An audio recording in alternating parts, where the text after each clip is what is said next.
Frankly speaking with সুহেনের আড্ডায় আজকে deer মামুদি and dearest Ratul বাবু, তুমি যে পরিবার থেকে বিলং করো সেই পরিবারের কন্ট্রিবিউশনে তো কোনো মানে কি বলবো সীমাহীন কন্ট্রিবিউশন, তোমার বাবার, তোমার মার, তোমার কাকার।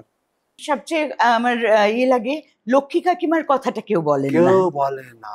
লক্ষ্মী কাকিমা মানে লক্ষ্মী আমি বাজিয়েছি ওনার সাথে লস অ্যাঞ্জেলেসে, ওইরকম একটা গলা আর ওইরকম একটা ঠুমরি গেয়ে গেছেন। লক্ষ্মী শঙ্করজির কথা আপনারা যারা জানেন না জেনে নিন। বাবা যা যা করেছিলেন, বাবার একমাত্র কল্পনা সিনেমাটা ছাড়া আর বাবার কিচ্ছু নেই। বাবার আঁকা একটা ছবি নেই। পদবী, তোমাদের পদবী কি অনেকে এটা জানে না। আমাদের আসলে চ্যাটার্জি। এসো এসো, কোথায় ছিলে? চ্যাটার্জি।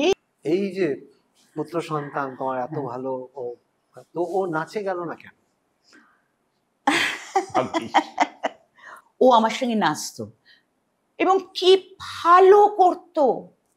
যেই লোকের কাছে দেখাতে বললাম তখন না বোকা যদি হয়, মিউজিকটা তো ভালো, মিউজিক তখনই যে সত্যি যদি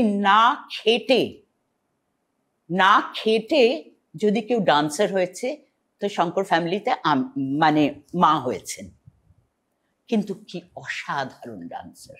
সন্তুদার সঙ্গে আমার সারাক্ষণ লাগতো।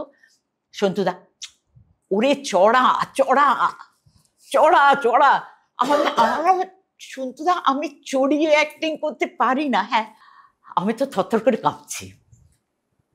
কিছুদিন পরে মানিক কাকার ফোন, মমো তোর জন্য একটা খারাপ খবর আছে।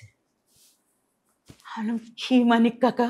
বাচ্চা বাচ্চা মেয়েগুলো তখন এই মোমো সেম একটু খাচ্ছি কিন্তু। হ্যাঁ, এবার আমি আর রাতুল একটা রিদম প্যাটার্ন তৈরি করছি।